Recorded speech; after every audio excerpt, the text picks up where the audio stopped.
పట్టభద్రుల ఎమ్మెల్సీ ఎన్నికల పోలింగ్ జరుగుతున్న సమయంలో డబ్బులు పంచుతున్నారనే వార్త కలకలం రేపుతోంది. ఖమ్మం జిల్లా సాయి గణేష్ నగర్లోని ఓ రాజకీయ నేత క్యాంపు కార్యాలయంలో డబ్బులు పంచుతున్నారనే వార్తలతో జనం అక్కడ క్యూ కట్టారు.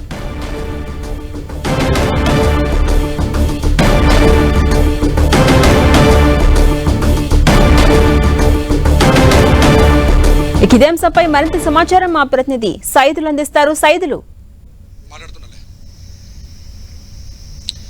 ఇప్పటికే కాంగ్రెస్ పార్టీకి సంబంధించిన అభ్యర్థికి సంబంధించినటువంటి నేతలు డబ్బులు పంపిణీ చేస్తున్నారని చెప్పేసి అటు ఖమ్మం, వరంగల్, నల్గొండ జిల్లాల్లో కూడా అంటే మొత్తంగా స్వతంత్ర పార్టీ అభ్యర్థులు కావచ్చు, ఇతర పార్టీలకు సంబంధించినటువంటి నేతలు కూడా విమర్శలు చేస్తున్న నేపథ్యం. అదేవిధంగా నల్గొండ నార్కెట్పల్లికి సంబంధించిన పోలీస్ స్టేషన్ ముందు కూడా అశోక్ కుమార్ అనే స్వతంత్ర అభ్యర్థి కూడా ధర్నాకి దిగిన ఘటన జరుగుతున్న ఒక నేపథ్యంలో మరోపక్క ఖమ్మంలోనూ పార్టీ నేతకు సంబంధించిన కాంగ్రెస్ పార్టీకి సంబంధించినటువంటి నేత క్యాంపు కార్యాలయంలో డబ్బులు రాలేదని చెప్పి ఓటర్లు పెద్ద ఎత్తున కూడా గ్రాడ్యుయేట్స్ ఆ క్యాంపు కార్యాలయం చేరుకున్నారు. మన విజువల్స్ లో కూడా చూడొచ్చు, పెద్ద ఎత్తున కూడా చేరుకున్నారు. తమకు డబ్బులు ఇవ్వలేదు కాబట్టి తమ కార్యాలయానికి వచ్చాం, తమకు డబ్బులు ఇవ్వాలని చెప్పేసి కూడా ఒత్తిడి చేస్తున్న పరిస్థితి ఉంది. అయితే ఆ కార్యాలయానికి సంబంధించినటువంటి నేతలు ఎవరైతే డబ్బులు రాలేదో ఆ డబ్బులు రానటువంటి అభ్యర్థులు అంటే సంబంధించినటువంటి ఓటర్స్ కి సంబంధించిన పేర్లు కూడా నమోదు చేసుకున్నారు. కొంతమందికి డబ్బులు ఇచ్చినప్పటికీ మరి కొంతమందికి డబ్బులు ఇవ్వకపోవడంతో ఒక్కసారిగా విషయం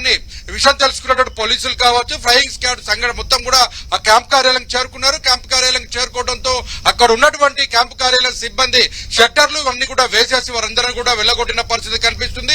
ఇదే విషయం పైన వారిని అడిగితే వారి సమానం మాత్రం ఆ క్యాంపు కార్యాలయం సంబంధించిన ఇన్ఛార్జీలు మాత్రం తమ దగ్గరకు ఓటుకు కోసం వచ్చారు, తమకేం తెలియదని కూడా సమాధానం చెప్తున్న పరిస్థితి అయితే ఉంది. ఓటర్లు ఎవరు కూడా పట్టించుకోవడం లేదు. ఇక్కడికి సంబంధించిన క్యాంపు కార్యాలయం సంబంధించి ఓటర్కి సంబంధించినటువంటి సంబంధం లేదని కూడా వారు సమాధానం చెప్తున్న పరిస్థితి అయితే కనిపిస్తుంది. కానీ ఓటర్లు మాత్రం పెద్ద సంఖ్యలో ఆ క్యాంపు కార్యాలయం చేరుకోవడంతో పాటు అక్కడ డబ్బులు ఇస్తున్నారన్న విషయం తెలియడంతో పెద్ద సంఖ్యలో కూడా ఓటర్లు మొత్తం కూడా చేరుకున్నారు. అయితే కొద్ది మందికి డబ్బులు ఇచ్చిన తర్వాత మరి కొద్ది మందికి డబ్బులు అయిపోయాయంటూ వెళ్లిపోయారంటూ కూడా ఓటర్లు ఆవేదన వ్యక్తం చేస్తున్న పరిస్థితి అయితే ఉంది. మొత్తంగా చూసుకున్నట్లయితే అది ప్రతిపక్ష పార్టీకి సంబంధించినటువంటి అభ్యర్థులు కావచ్చు, నేతలు విమర్శలు చేస్తుంటే ఆ విమర్శలకు బలం చేకూర్చే విధంగా నేరుగా కొంతమంది మొత్తంగా క్యాంపు కార్యాలయంలో డబ్బులు ఇస్తుంటే మరి కొంతమంది ఇతర ప్రాంతాలలో డబ్బులు పంపిణీ చేస్తున్న పరిస్థితి అయితే మనం చూడొచ్చు. విజువల్స్ లో కూడా స్పష్టంగా కనిపిస్తున్న పరిస్థితి అయితే మొత్తంగా ఇప్పటి వరకు చూసుకున్నట్లయితే పట్టభద్రుల ఎమ్మెల్సీకి సంబంధించినటువంటి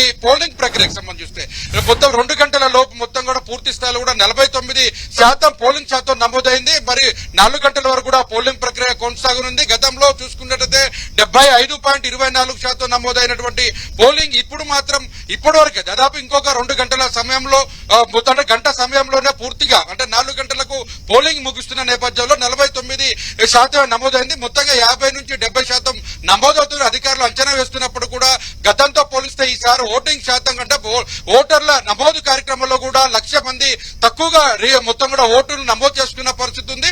ఇప్పుడు చూసుకుంటే 4,63,000 మంది ఓటర్లు మాత్రమే ఉన్నారు. గతంలో మాత్రం 5,55,000 మంది పైగా ఓటర్లు తమ ఓటు హక్కును వినియోగించుకున్న పరిస్థితి అయితే ఉంది. ఇది చూసుకున్నట్లయితే ఓవరాల్ గా అంటే ఓటుకు అభ్యర్థుల గెలుపు కోసం ఓటర్లను ప్రలోభపడుతున్నారనే దాని మీద స్పష్టంగా విజువల్స్ లో కూడా అర్థమవుతున్న పరిస్థితి అయితే కనిపిస్తుంది. అలాగే సైదులు, ఈ డబ్బులు పంచడానికి సంబంధించి ఈసీ ఆఫీసర్ స్పందించే అవకాశం ఉందా? దీనికి సంబంధించి అంటే డబ్బులు పంచుతున్నారన్న విషయాన్ని అక్కడికి వచ్చినటువంటి క్యాంపు కార్యాలయానికి వచ్చినటువంటి ఓటర్లను సోషల్ మీడియా వేదికగా వైరల్ అవుతున్నటువంటి వీడియోలను కూడా ఫ్లయింగ్ స్క్వాడ్ కావచ్చు, పోలీస్ సిబ్బంది కూడా సంఘటన స్థలానికి చేరుకున్నారు. వారు కూడా అక్కడ నుంచి విషయాన్ని కూడా ఉన్నతాధికారులకు ఈసీకి కూడా ఫిర్యాదు చేసిన పరిస్థితి అయితే మనకు కనిపిస్తుంది. అక్కడ నిఘాను కూడా ఏర్పాటు చేశారు. స్వెటర్లకు మొత్తం కూడా పూర్తిగా తాళాలు వేసి సిబ్బంది అంతా కూడా వెళ్లిపోయిన పరిస్థితి అయితే ఆ నాయకుల సిబ్బంది అంతా వెళ్లిపోయిన పరిస్థితి అయితే కనిపిస్తుంది. మొత్తంగా ఓటర్లు ఎందుకు వచ్చారో తమకు తెలియదంటూ కూడా వాళ్ళు సమాధానం చెప్తుండటంతో పాటు సాయంత్రం 4 గంటల పోలింగ్ ముగిసే వరకు కూడా ఆ కార్యాలయం దగ్గర సిబ్బందిని, పోలీసును కూడా స్పెషల్ గా అక్కడ ఉంచి నిఘాను ఏర్పాటు చేసిన పరిస్థితి అయితే కనిపిస్తుంది. ఇప్పటికే ఆ సిబ్బంది ఎవరైతే ఆ క్యాంపు కార్యాలయం చేరుకున్న పోలీస్ సిబ్బంది కావచ్చు, ఫ్లయింగ్ స్క్వాడ్ అంతా కూడా ఉన్నతాధికారుల దృష్టికి తీసుకెళ్లారు. ఇక్కడ మొత్తం డబ్బులు పంపిణీకి సంబంధించిన అంశం కావచ్చు, ఓటర్లు తమకు డబ్బు రాలేదని వచ్చినటువంటి అంశాన్ని కూడా ఉన్నతాధికారుల దృష్టికి తీసుకెళ్లేందుకు మనకు సమాచారం అవుతున్న పరిస్థితి అయితే ఉంది. Right, thank you Saidulu.